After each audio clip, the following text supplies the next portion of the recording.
Hello mga mi. So ngayon kararating lang po namin galing sa CDS sa final assessment ng autism assessment ni Jessie. Ayun, mga mi, grabe, naiyak talaga ako. Alam ko naman noon pa na may problema si Jessie. Hindi ko alam kung paano mag-umpisa. Alam ko talaga na may problema na si Jessie nung 1-year-old pa lang siya dahil nga lack of eye-to-eye contact siya.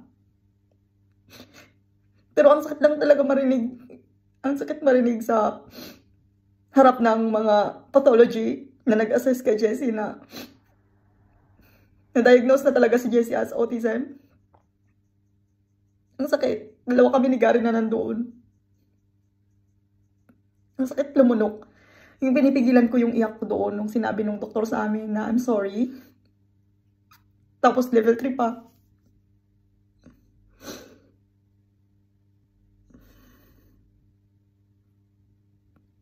Hindi pala ganun kadali tanggapin.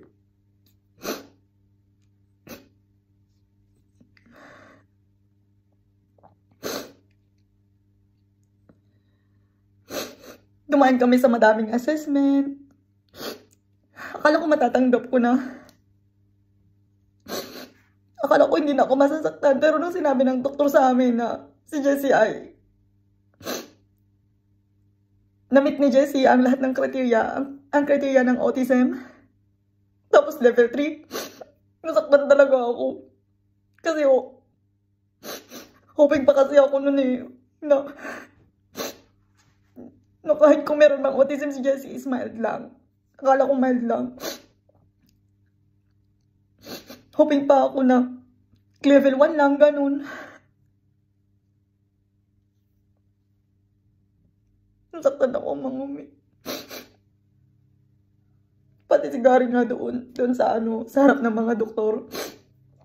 Nanginginig yung niya, lips niya. Kasi, syempre masakit din sa kanya. Na marinig din sa kanila. Hindi ako masyadong nagkukwento sa social media na si Jessie ay may autism. Under assessment ng autism. Sinabi ko naman pero hindi talaga detailed kasi ay husgahan si Jessie. Pero makikita mo talaga kapag si Jessie hinalo siya sa ibang bata, makikita mong iba siya. Minsan nga sa playgroup mga mi. Pag naglalaro yung mga kids, naglalaro sila together, si Jessie hindi nakikipaglaro. May sarili siyang mundo.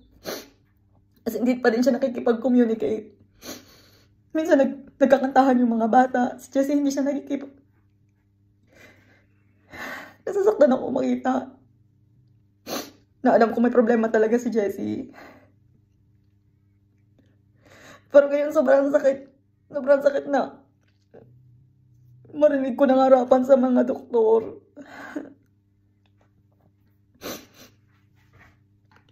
Ganun pala yun.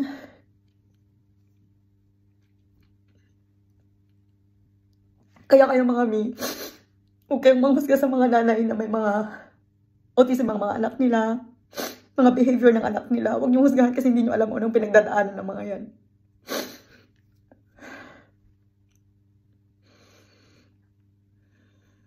Ang sakit. Tanggap ko na. Para lang dinurog yung puso ko nung narinig ko kanina. Habang nasa car kami doon ako nag-iiyak. Pati si Gary. Pag-uwi namin galing sa clinic.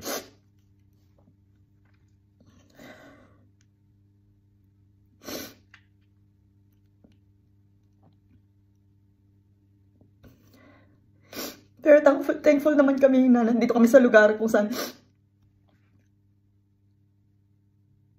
maganda yung mga dito. Medical benefits. Nakakuha kami ng free na speech therapy, occupational therapy at lahat ng mga pangangailangan ni Jessie makukuha namin. Nakuha na namin actually, nag-start na si Jessie ng therapy pero dahil nga may diagnosis na siya ngayong araw na to, mas madadagdagan pa yung mga funds na makukuha namin para sa therapy ni Jessie. Nagkakaroon pa si Jessie ng maraming therapy. Behavioral, mga ganun.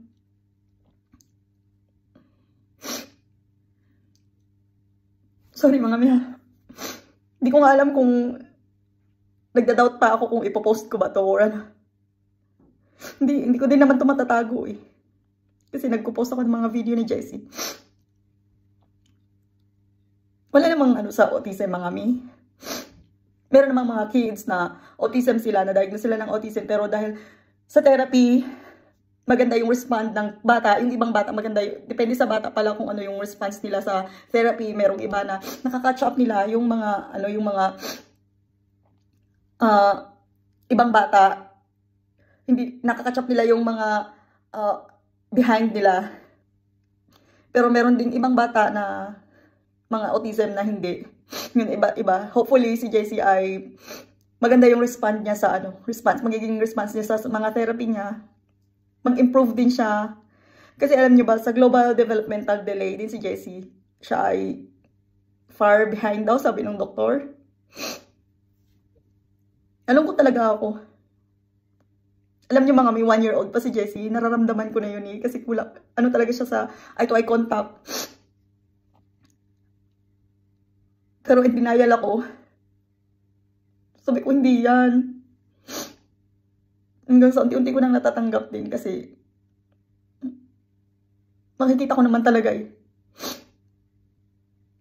Hopefully lang magiging okay din ang lahat kay Jessie.